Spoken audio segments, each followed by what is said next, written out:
noches, hermanos, que el Señor los bendiga. Bienvenidos a un momento con Dios. Vamos a continuar con nuestro estudio. Esta noche vamos a leer en el capítulo 8 de la carta del apóstol Pablo a los romanos, los versos del 1 al 27. Así que todos atentos, listos, prestos y dispuestos para recibir lo que el Señor tiene para nosotros. Dice así la palabra del Señor, Romanos 8. Ahora pues, ninguna condenación hay para los que están en Cristo Jesús, los que no andan conforme a la carne, sino conforme al Espíritu. Porque la ley del Espíritu de vida en Cristo Jesús me ha librado de la ley del pecado y de la muerte. Porque lo que era imposible para la ley, por cuanto era débil por la carne, Dios, enviando a su Hijo en semejanza de carne de pecado, y a causa del pecado, condenó al pecado en la carne, para que la justicia de la ley se cumpliese en nosotros, que no andamos conforme a la carne, sino conforme al Espíritu. Porque los que son de la carne piensan en las cosas de la carne, pero los que son del Espíritu, en las cosas del Espíritu. Porque el ocuparse de la carne es muerte, pero el ocuparse del Espíritu es vida y paz. Por cuanto los designios de la carne son enemistad contra Dios, porque no se sujetan a la ley de Dios ni tampoco pueden. Y los que viven según la carne no pueden agradar a Dios. Mas vosotros vivís según la carne, mas vosotros no vivís según la carne, sino según el Espíritu, si es que el Espíritu de Dios mora en vosotros. Y si alguno no tiene el Espíritu de Cristo, no es de él. Pero si Cristo está en vosotros, el cuerpo en verdad está muerto a causa del pecado, mas el Espíritu vive a causa de la justicia.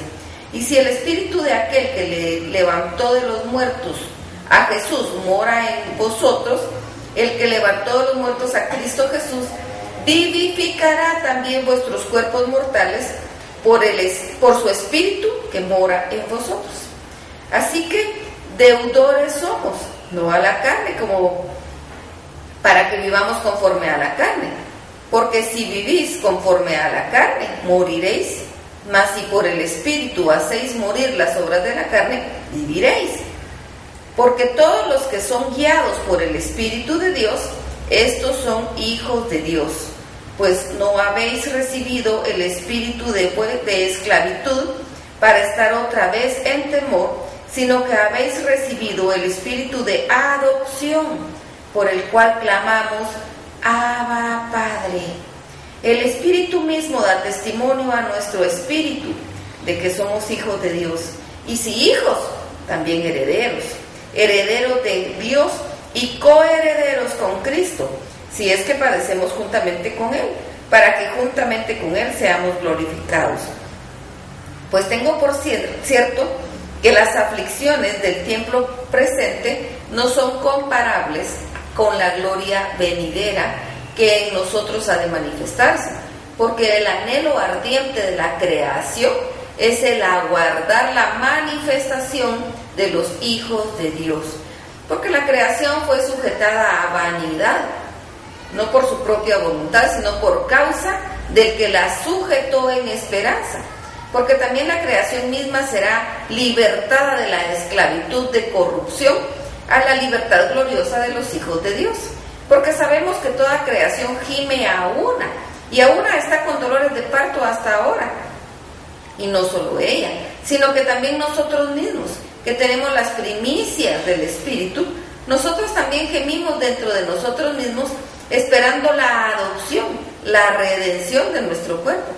Porque en esperanza fuimos salvos, pero la esperanza que se ve no es esperanza. Porque lo que alguno ve, ¿a qué esperarlo? Pero si esperamos lo que no vemos, con paciencia lo aguardamos, y de igual manera el Espíritu nos ayuda en nuestra debilidad, pues ¿qué hemos de pedir como conviene? No lo sabemos, pero el Espíritu mismo intercede por nosotros con gemidos indecibles. Mas el que escudriña los corazones sabe cuál es la intención del Espíritu, porque conforme a la voluntad de Dios intercede por los santos. Miren qué maravilloso este pasaje. Realmente es un pasaje que nos llena, que nos levanta, que nos consuela, que nos sostiene. Es que desde el inicio, ahora pues ninguna condenación hay para los que están en Cristo Jesús. Los que no andan conforme a la carne, sino conforme al Espíritu. No hay condenación, porque hemos sido pasados de muerte a vida, porque Jesucristo ya murió por nosotros, porque Él pagó en nuestro lugar. Vamos a ver algunos pasajes que son preciosos. Todo esto que acabamos de leer es increíble, pero veamos algunos. El 9. Mas vosotros no vivís según la carne, sino según el Espíritu, si es que el Espíritu de Dios mora en vosotros. Y si alguno no tiene el Espíritu, solo no es de Él, simplemente no es de Él. No vivimos nosotros según la carne, no vivimos atados y amarrados a la carne, sino al Espíritu, porque el Espíritu Santo mora en nuestros corazones.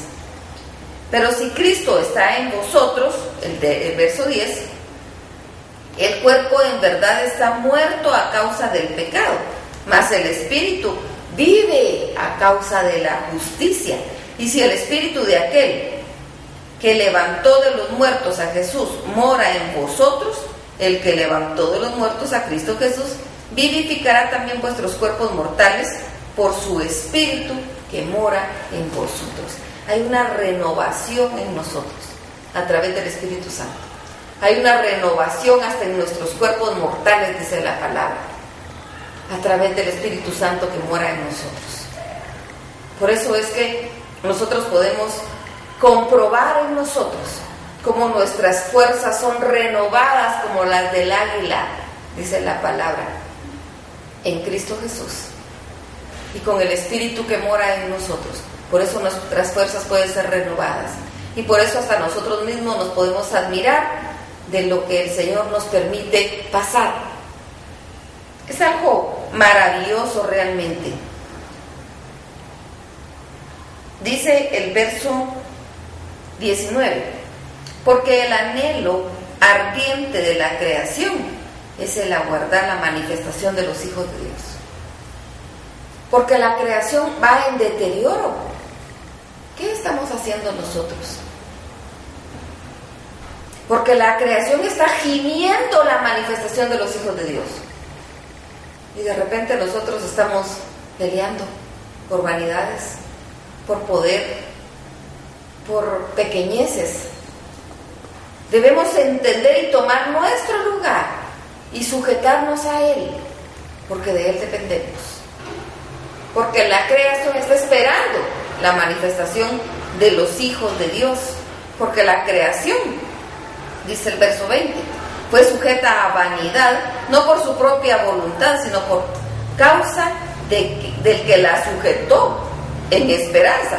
Y aquí hay en estos siguientes versículos hay algo interesante, porque dice, porque también la creación misma será libertada de la esclavitud de corrupción a la libertad gloriosa de los hijos de Dios, porque sabemos que toda la creación gime a una, y aún está con dolores de parto hasta ahora. Y no solo ella, sino que también nosotros mismos, que tenemos las primicias del Espíritu. Nosotros también gemimos dentro de nosotros mismos, esperando la adopción, la redención de nuestro cuerpo. Veamos este 24, es precioso. Porque en esperanza fuimos salvos. Pero la esperanza que se ve no es esperanza, porque lo que alguno ve, ¿a qué esperar? Es que eso es la fe. Nosotros somos salvos, y dice, en esperanza somos salvos. ¿Lo vemos? ¿No? ¿Lo sabemos? Sí. ¿Por qué? Por fe. Porque estamos aferrados a Él, estamos tomados de Él, y hemos visto en nosotros y en nuestros propios cuerpos la manifestación de Dios, el poder de Dios, la gracia de Dios, la transformación de Dios. Y por eso es que nosotros podemos decir, sí, soy salva. Porque el Espíritu mismo da testimonio a mi espíritu de que somos hijos de Dios. Así que esa es la bendición, que nosotros podemos estar seguros y tomados de la mano del Señor, sabiendo que debemos ser santos porque Él es santo. Vamos a platicar con el Señor, vamos a darle gracias, vamos a adorarlo, vamos a alabarlo, a glorificarlo, porque Él es digno de toda honra, gloria y alabanza, el único digno. Hacemos un buen momento con Dios, hablando con Él, platicando con Él, deleitándonos con Él, y Él deleitará nuestro corazón. Vamos, hermanos, que el Señor los bendiga.